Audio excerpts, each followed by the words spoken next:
Hello and welcome you all in PYQ questions of haloalkane and haloarine. हमने target शुरू किया है 1 question each day का series और आप सभी का इसमें स्वागत है।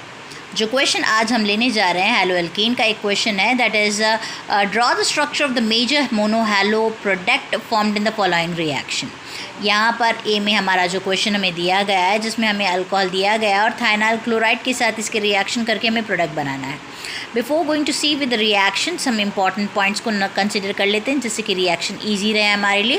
पहली चीज़, the reaction of thionyl chloride is being used in the industrial preparation of haloalkane from the alcohol, यानी अल्कोहल से हैलोअल्केन बनाने के लिए इंडस्ट्रीज़ में इस्तेमाल में ली जाने वाली मेजर केमिकल रिएक्शन ये है। क्यों है ये? क्योंकि इसके बाय प्रोडक्ट के रूप में SO2 गैस और HCl गैस निकलती है जो कि एवोपरेट हो जाती है और हमें डायरेक्टली हैलोअल्केन मिलता है, इसीलिए इंडस्ट्रीज़ में इस रिएक्शन का इस्तेमाल किया जाता है। Next, when we talk about the reaction of haloalkane preparation from this thionyl chloride, जब हम अल्कोहल को थायोनाइल क्लोराइड के साथ क्लीव करते हैं तो रिएक्शन कैसे होती है बच्चों? हमें पता है alkyl group is electropositive therefore plus charge, oxygen electronegative 2- charge और हाइड्रोजन इलेक्ट्रोपॉजिटिव है देयरफॉर प्लस चार्ज। अब थायनाइल क्लोराइड को हम खोल के लिखेंगे SOCl2, कुछ इस तरीके से लिखा जाएगा। हमें पता है sulphur is the central atom with a positive charge, Cl यहाँ पे इलेक्ट्रोनेगेटिव माइनस चार्ज कैरी कर रहे हैं। अब R हमारा alkyl group positive charge carry कर रहा है, किसे अट्रैक्ट करेगा? Cl, तो हमें क्या मिल जाएगा? RCl।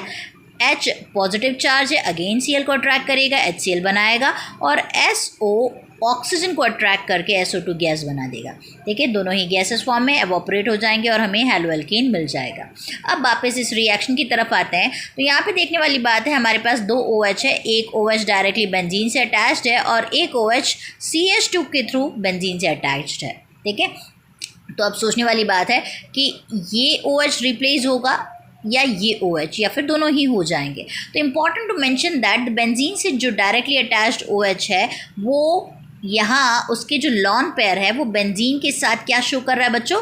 कंजुगेशन शो कर रहा है, यानी वो रेजोनेंस शो कर रहा है। और हमें पता है greater the resonating structure greater will be the stability, यानी ये OH इस बेंजीन के साथ बहुत ज़्यादा स्टेबल है, जबकि हमारा ये 1 डिग्री अल्कोहल जो इनडायरेक्टली बेंजीन से जुड़ा हुआ है ये कंजुगेशन नहीं शो कर रहा है, इसीलिए स्टेबिलिटी इसकी कम है। यानी कौन सा बॉन्ड टूटेगा? CH2OH वाला बॉन्ड टूटेगा। और जब CH2OH वाला बॉन्ड टूटेगा तो वापस क्या होगा? सेम रिएक्शन जो हमने नीचे देखी, O और H में बॉन्ड टूटा, यानी ये इसे मैं R कंसिडर करूँ तो ये R प्लस क्या करेगा? सामने वाले Cl को अट्रैक्ट करेगा। तो देखें OH is been replaced by Cl, then SO यहाँ से SO क्या करेगा? सामने से ऑक्सीजन को अट्रैक्ट करके SO2 गैस रिलीज करेगा। वापस यहाँ सेकंड प्रोडक्ट क्या निकला? SO2 एंड H प्लस जो बचा हुआ है OH का H प्लस दूसरे Cl के साथ HCl रिलीज करेगा। होप आपको समझ में आया होगा।